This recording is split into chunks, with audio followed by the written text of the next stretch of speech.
Hello, boys and girls, and welcome to another edition of Movie Goodness, where we examine life through cinema here on the KB Radio Network. I am your host, Kevin Reed, and it's that time of the year again. It is Oscar season.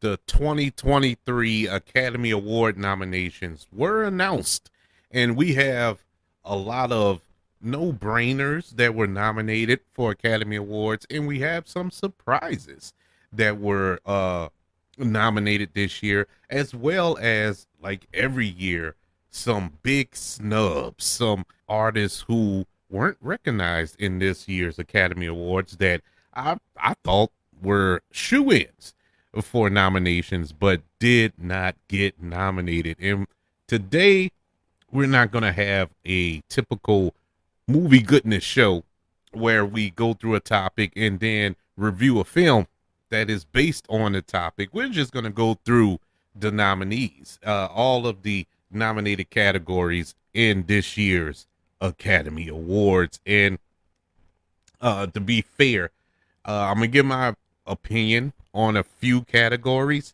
but like I said, to be fair, that I haven't seen every one of these films.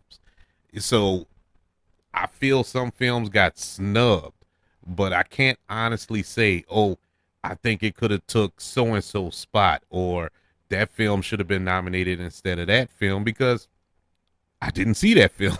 To be fair. But I will give my opinions on a couple of films and actors and actresses who probably should have been nominated. And this goes back to the way the system is set up. You have 5 nominees in every category, with the exception of Best Picture, which you can go up to 10. But every other category is just 5. And I think you should extend that to 10. All categories should be 10. And I know this isn't a participation award type ceremony, but just to be able to say Academy Award nominee Kevin Reed holds a lot of weight. You don't necessarily have to win, but to have that on a marquee holds so much weight, and especially for actors and actresses, if they're able to negotiate with studios and producers. Well, I was nominated for Academy Award. That puts a couple of extra zeros in their negotiation tactics. So I feel them when they're not nominated, and they put in so much work, hard work, to bring these characters in films and tell these stories for all of us to enjoy. And so yeah, man, it's tough. It's tough, but that's in everything in life. So, they just get an award show. We fight for raises and bonuses and stuff like that. Whatever our job offer, that's what we fight for. But these artists in Hollywood, in the film industry, they fight for these award, for this recognition. And this is the creme de la creme. You have your Critic Choice Awards, your Golden Globe, your SAG Awards, and all of those different ceremonies. But the Academy Awards, that's the top of the mountain for Hollywood, and this is what moves the needle for a lot of people in that industry. So let's go through and break down all of the nominees for this year's Academy Awards.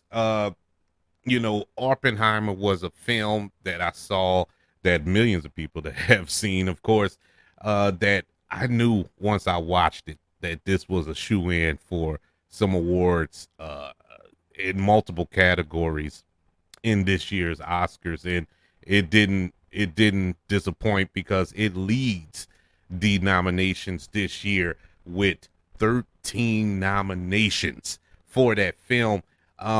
Poor Things, which stars Emma Stone, comes in second with the most nominations with 11, Killers of the Flower Moon, the Martin Scorsese directed, Leonardo DiCaprio starring film, has 10 nominations.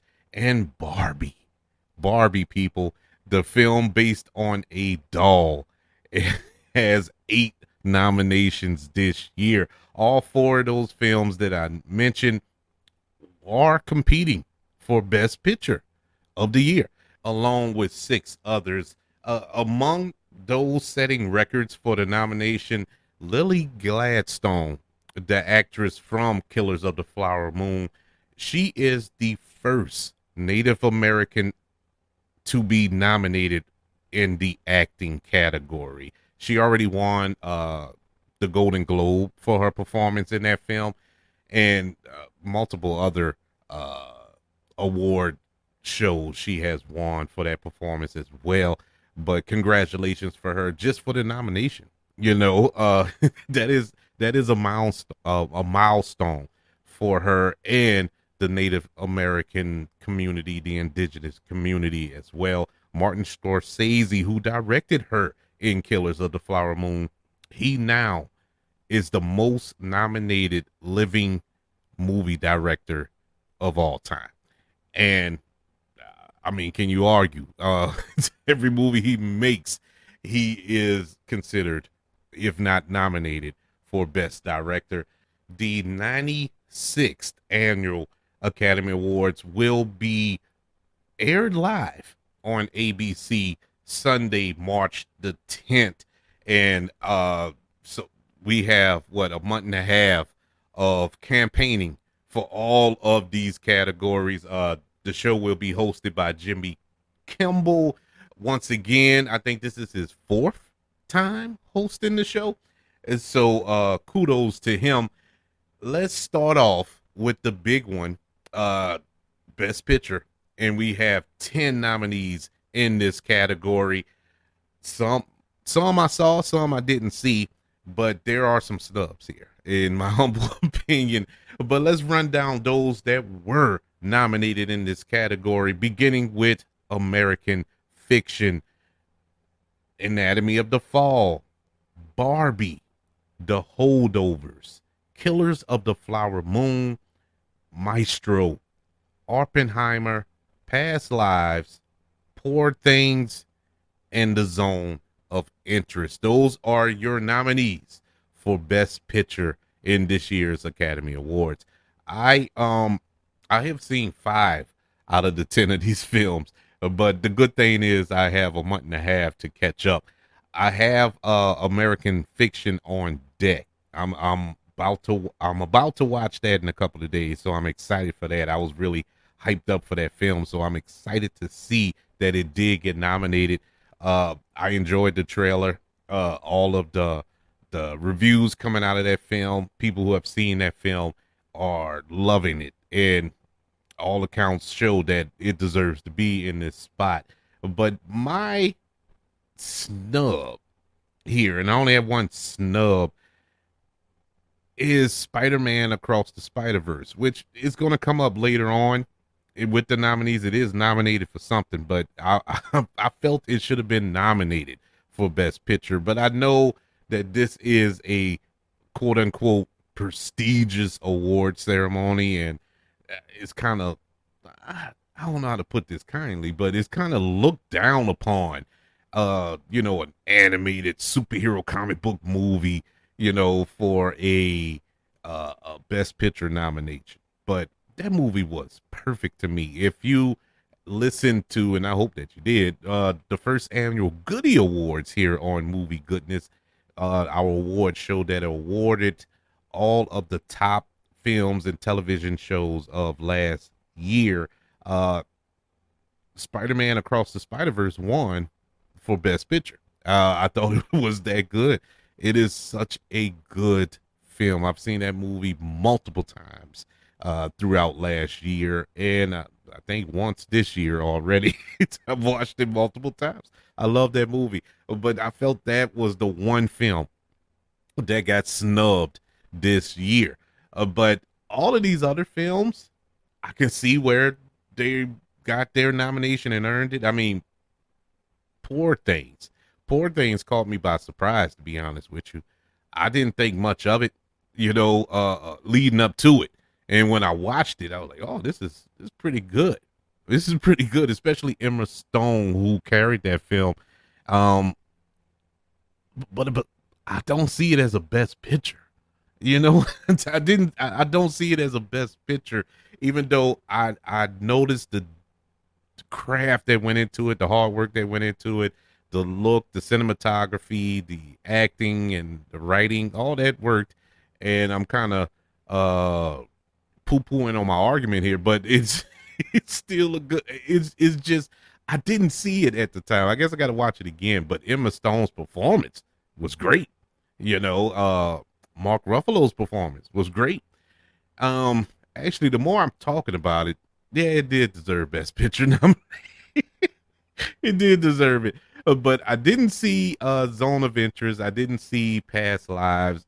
I keep looking, no pun intended, past it when I get the opportunity to watch it. I don't know why, but I want to see it because I've heard a lot of good things about it, and I will see it within the first, well, at least the next month and a half before the ceremony.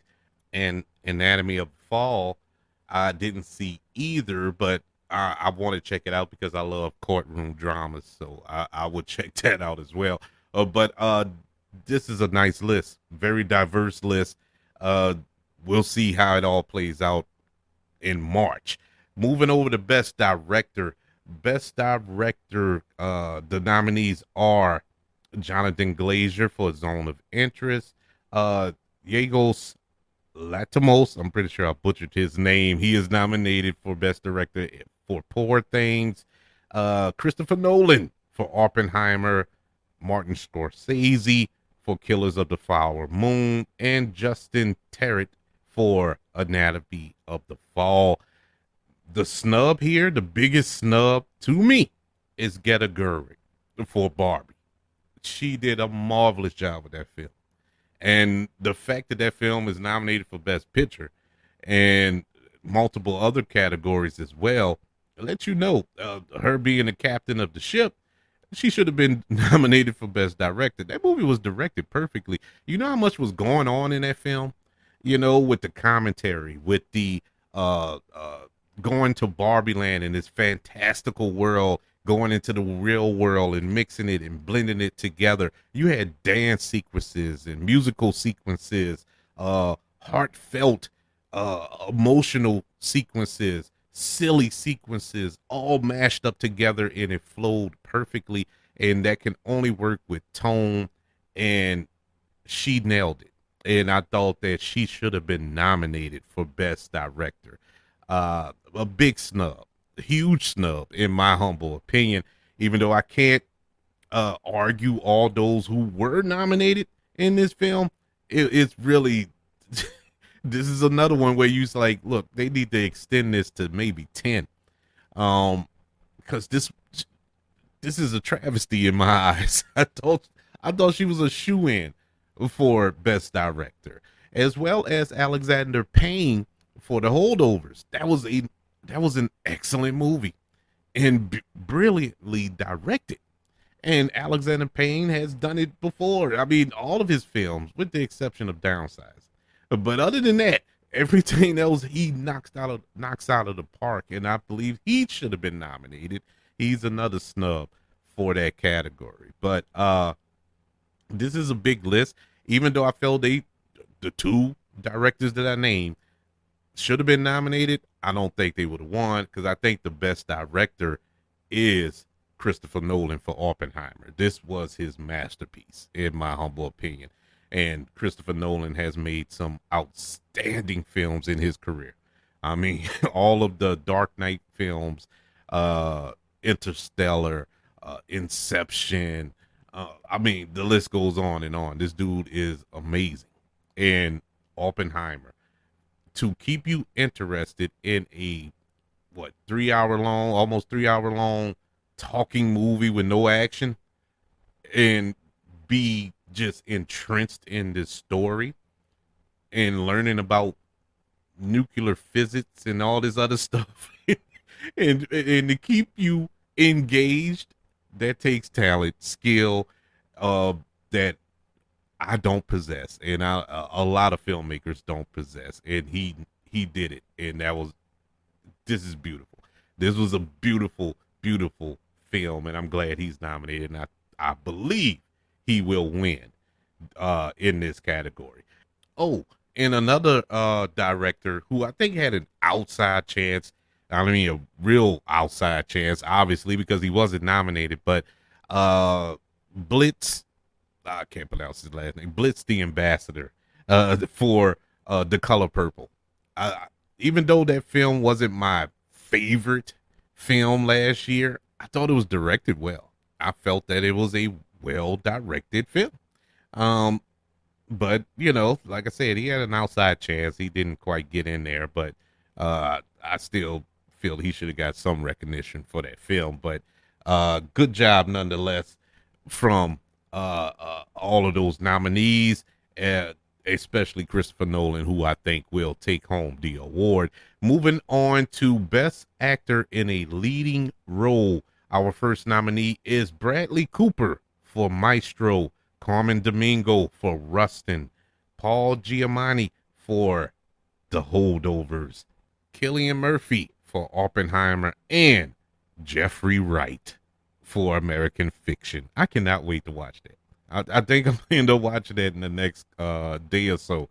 I am so excited to see that film. But those are your 5 nominees for Best Actor in a Leading Role. I can't argue with any of these. Uh, other than the fact I haven't seen Jeffrey Wright yet, but Jeffrey Wright is money in every single film that he's in. He never mails it in. He gives a great performance in every film that he's in. So I'm not doubting that nomination at all. But all the rest I have seen, and they've earned those nominations.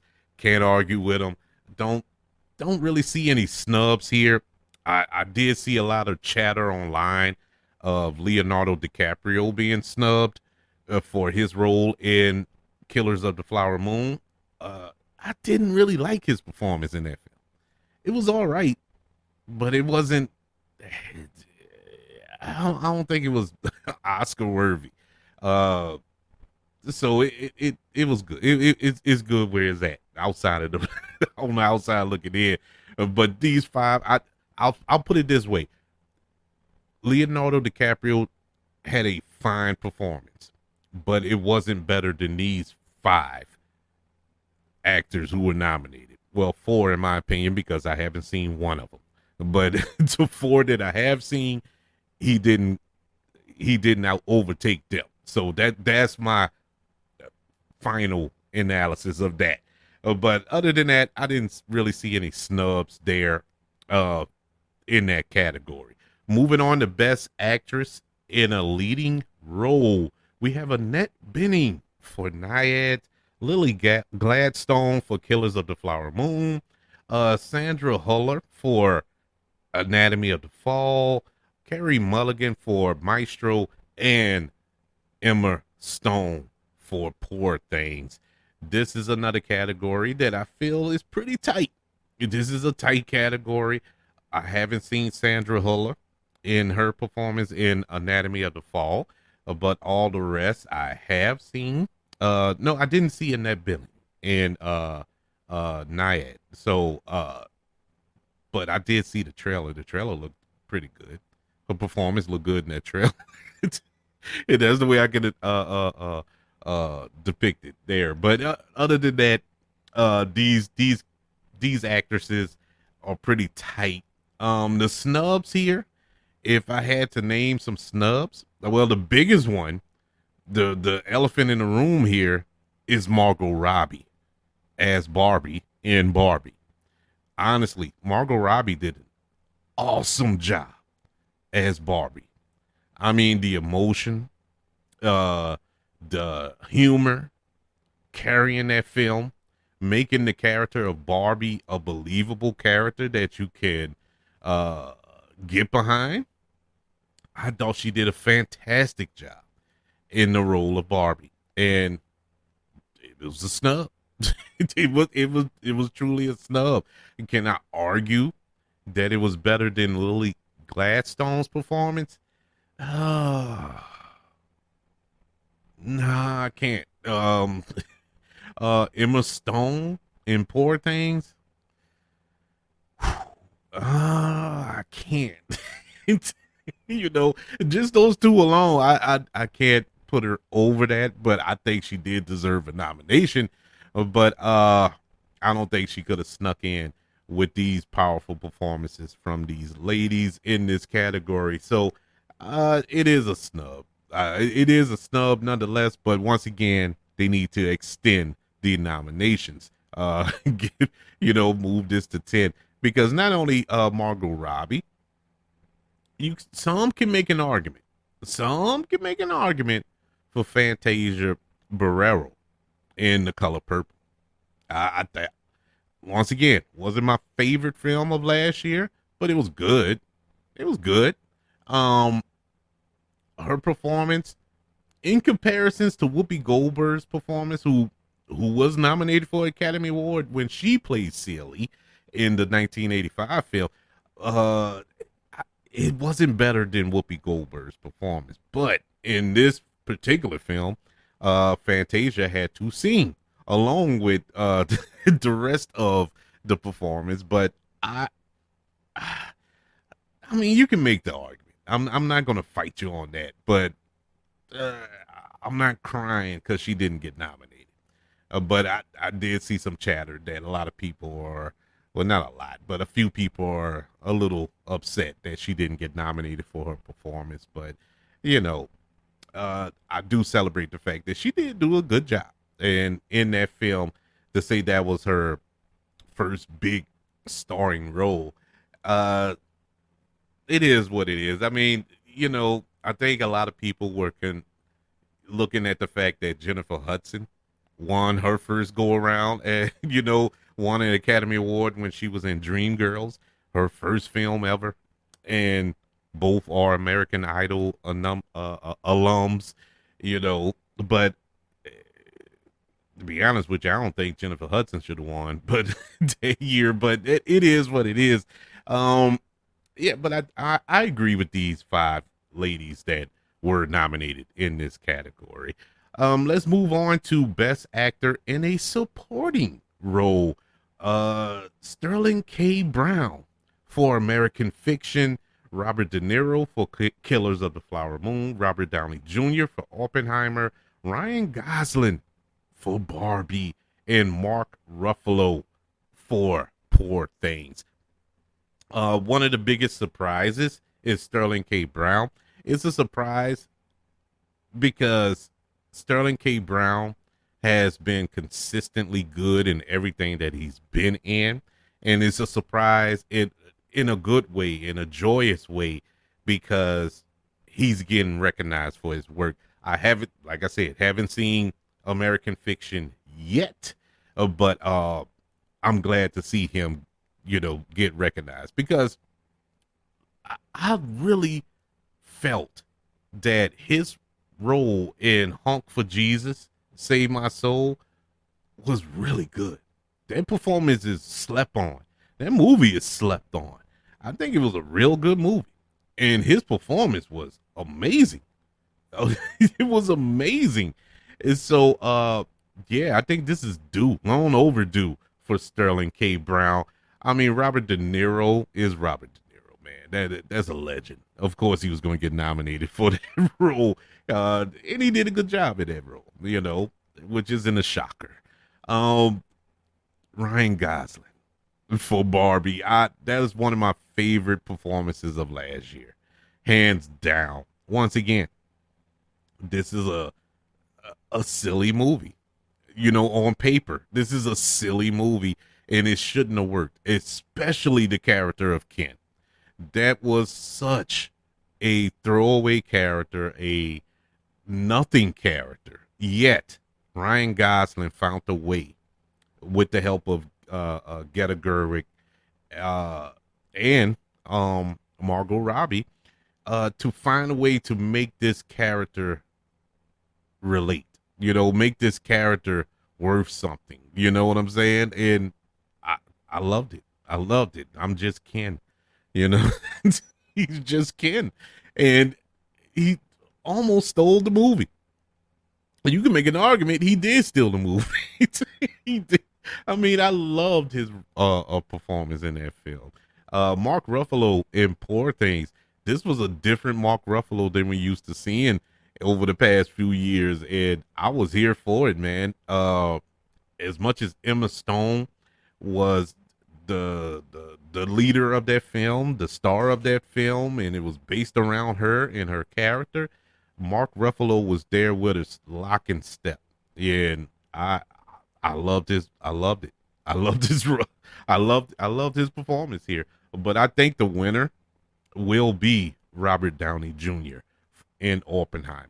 Robert Downey Jr. It is once again long overdue to win. He's been nominated in the past a few times, but uh I think this is the moment, his moment to finally take home that statue.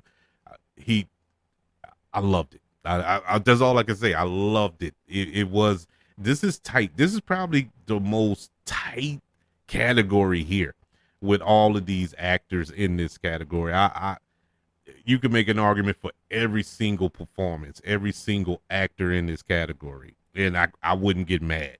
But I think it's going to come down in a photo finish to Robert Downey Jr. in his performance in Oppenheimer. Moving over to Best Actress in a Supporting Role, and we have probably the biggest surprise of, of the whole list of nominations here, and it's a good surprise, not bad. It's a good surprise. Uh, Emily Blunt for Oppenheimer, Danielle Brooks for The Color Purple, America Ferrera for Barbie, Jodie Foster for Nyad, and Divine Joy Randolph for The Holdovers. Once again, I know I said that the actors in a supporting role was going to be tight. Actress in a supporting role is going to be tight as well. And the biggest surprise nominee is America Ferrera. Biggest surprise, and it was a welcome surprise. What a I mean, you gotta I gotta get my, let me get it together. Let me get it together. It was such a joy to see her name pop up here, because out of all the performances in that film, we mentioned Margot Robbie, Ryan Gosling. I never thought that America Ferrera would have gotten nominated, because you haven't heard her name throughout the whole award season, nominated for anything, and to be nominated for this, and just for that monologue alone. I know that everybody has heard it, everybody knows it. It is probably one of the greatest monologues in film history, and this is coming from a man. It is one of the greatest monologues in history. To sit in that theater and hear her just give it out, to really, I mean, give her all in this performance, in that monologue, sitting there and seeing the women on screen, not on screen, I'm tripping, in the theater crying. I mean, just crying, just like finally somebody is saying this. And I looked over at my wife and she's crying, and I was like, uh oh. Hey, man, I'm in trouble. But it was true. And I mean, it hit me, because I can't find a lie in nothing she was saying there, because a lot of critics, and male critics, might I add, hated that monologue, and the reason they hated it is because it was true. They couldn't. None of them can say that was a lie. It was true. But aside from that part, throughout the film, she was great, man. She was great, and I can't get mad at the nomination. It's good to see Danielle Brooks nominated for The Color Purple. I think she did an excellent job. She was truly the standout in that film.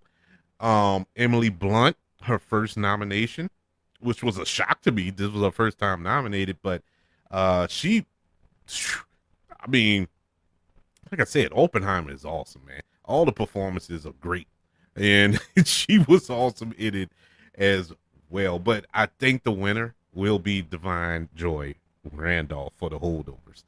Uh, Once again, she had a scene in that film that will just floor you, and I can't argue with it. It's this is gonna be tight. And Jodie Foster is Jodie Foster. I mean, come on.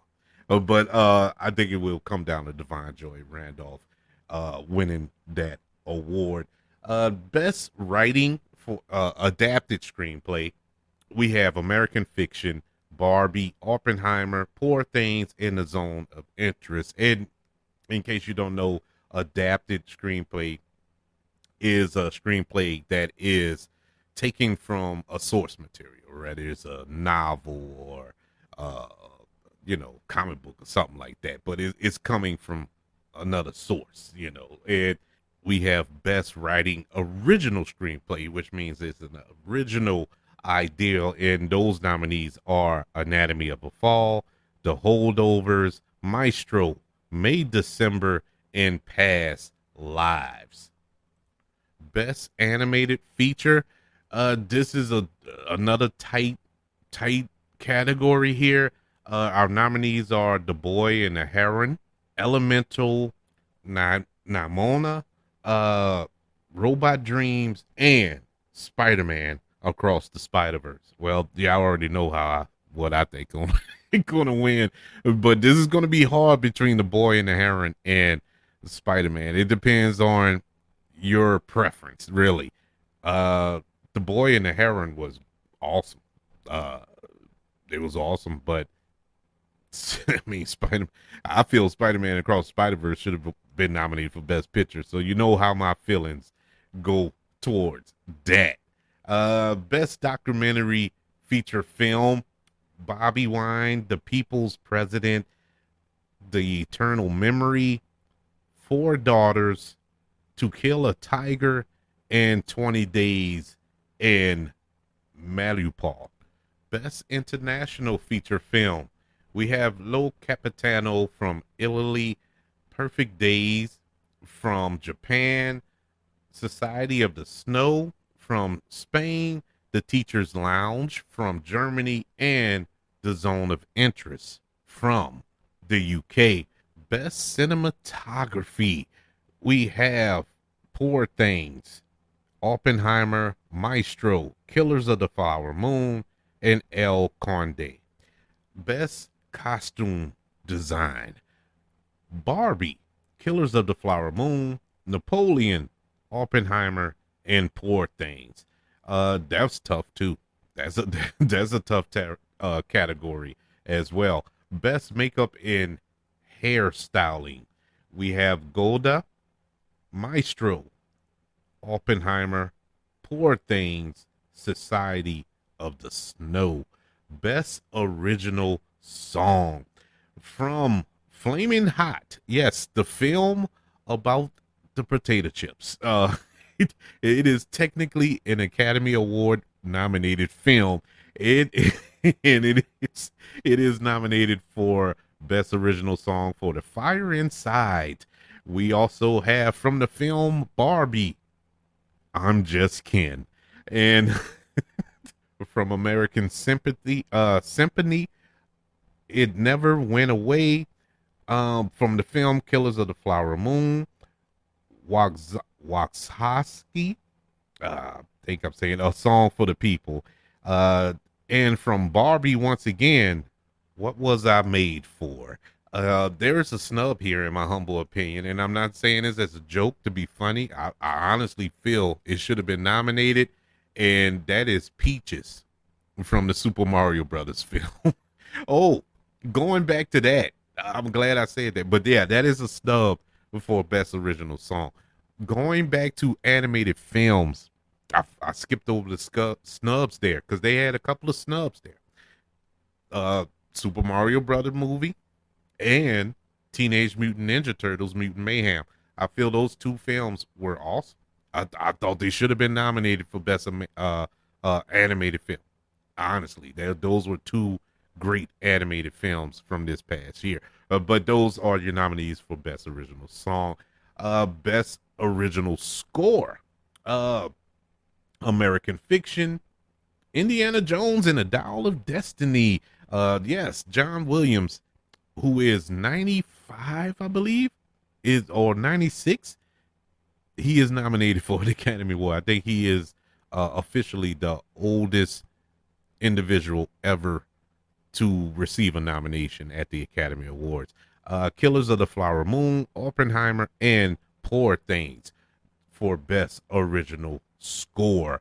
Best Production Design, Barbie, Killers of the Flower Moon, Napoleon, Oppenheimer, and Poor Things. Best Film Editing, Anatomy of the Fall, The Holdovers, Killers of the Flower Moon, Oppenheimer, and Poor Things.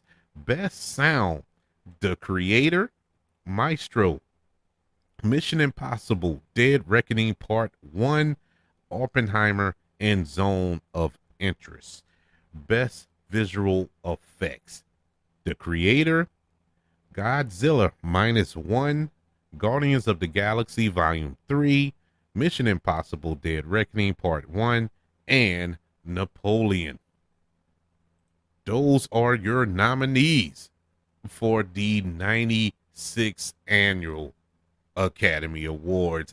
Look, this just proves that last year was an amazing year of film. You know, these were some really good movies and performances, to the point where we're going over some snubs and some surprises and some downright omissions. You know, there are films that didn't get any nominations that I thought would probably get nominated for uh, uh, Academy Awards this year. But you know, that's just how tightly contested this year was, and that's a good thing. For the most part, there was a lot of originality in all of these films. You know, I mean, of course, Oppenheimer is based on a true story and whatnot. So you, but you know what I'm saying? It's different. It's not your typical blockbuster, but yet and still, it made millions, almost close to $1 billion. I mean, Barbie was original, you know, and made $1 billion. Uh, American Fiction is something of a social commentary, you know.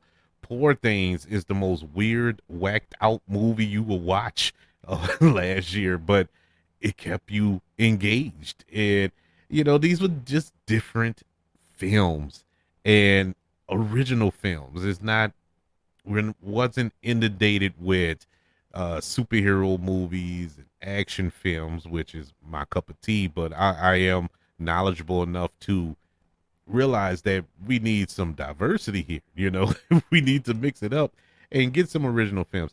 To go on a little tirade, you know, I look at how people complain that there's no originality. They're burnt out from superhero films, have superhero fatigue, and they want original content and all this here. But when I see that original content come out and is not supported, I have to sit back and like, what do you want?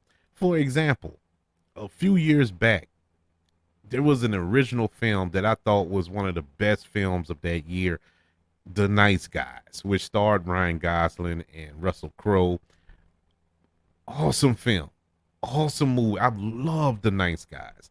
Completely original. Nobody went to see it. Nobody went to see it. And this is when it was at its height, when people complaining that there was no originality. And so I kind of push back when people go to complaining like that. I'm like, well, when it happens, where are you? You know what I'm saying? When you see movies like that, where are you? Who went to go see Poor Things? Nobody.